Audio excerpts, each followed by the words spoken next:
Gimana tuh? Kan Wah. vape. Itu kan sebenarnya orang selalu bilang vape lebih oke lah karena kan nggak ada tar. Tapi nikotinnya kan sebenarnya masih ada ya, Dok ya. Nah, Jadi berdasarkan penuturan Dr. Erlina Burhan SP Paru. Bukan saya yang ngomong ya. Saya harus mengatakan Pak, Dr. Erlina Burhan SP Paru itu adalah guru besar UI di bagian paru. Oke. Dan teman-teman saya dokter paru mengatakan segala sesuatu asap yang atau uap yang masuk ke dalam paru itu sebenarnya akan merugikan tubuh. Baik itu berupa polusi, bakaran sampah, bakaran sate, ya. Walaupun sate itu enak, asap rokok atau uap pop atau vape. Kenapa? Karena paru-paru itu tidak memiliki mekanisme lain gimana mengeluarkan polutan. Beda sama hepar. Kalau hati itu ketika kita ketika kita makan lemak berlebihan itu ada kantong empedu.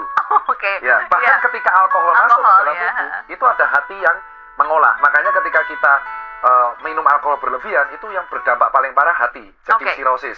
Nah, kalau rokok atau polusi ataupun asap bakaran sampah ketika masuk ke dalam paru dia tuh nyangkut.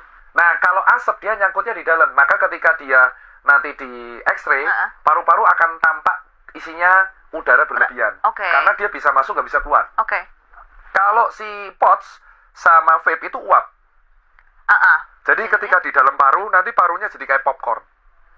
Namanya tampilannya adalah teman-teman bisa Google atau dari teman-teman podcast ini bisa nyari namanya popcorn lung. Itu dicek gambarnya kayak gitu.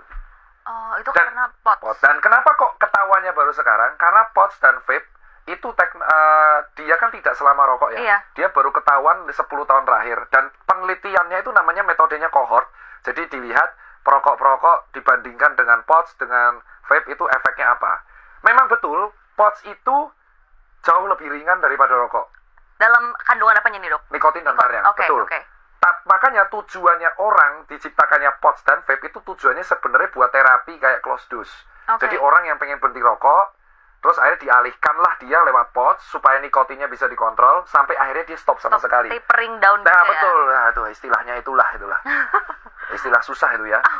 Ya tapering down lah istilahnya. Jadi kalau orang bilang kayak kalau orang ke terapi rehabilitasi kecanduan obat, dia dikasih substitusinya sampai akhirnya withdrawal syndrome hilang. Nah, tapi yang terjadi di kenyataan malah orang rokok sama ngepots. Iya, jadi dua-duanya ya. Anda ketawa, Anda jelas. Tuh kameramennya. Jadi dia tuh bawa 3 orang. Dulu 2, rokok sama vape.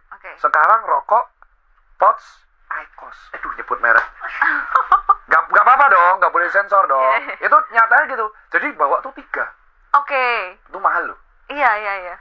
Buktinya siapa? Buktinya pegawai saya sendiri. Itu yang di belakang. Dia bawa rokok sama pots.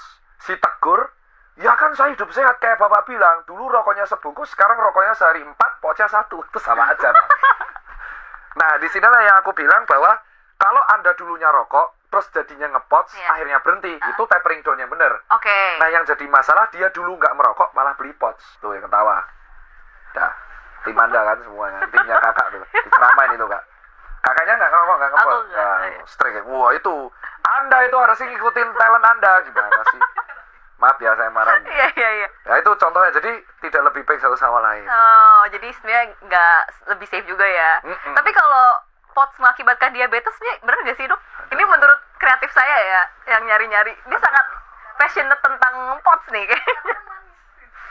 Nah, ini pinter nih pertanyaannya. Nah. Jadi namanya POTS itu kan ada rasa-rasanya. Iya, betul. Ada rasa-rasanya sama kayak vape. Dan rasa-rasa itu akan menyebabkan side effect resistensi insulin. Tapi itu masih diteliti lebih lanjut. Maksudnya penelitiannya itu masih harus digali lebih lanjut.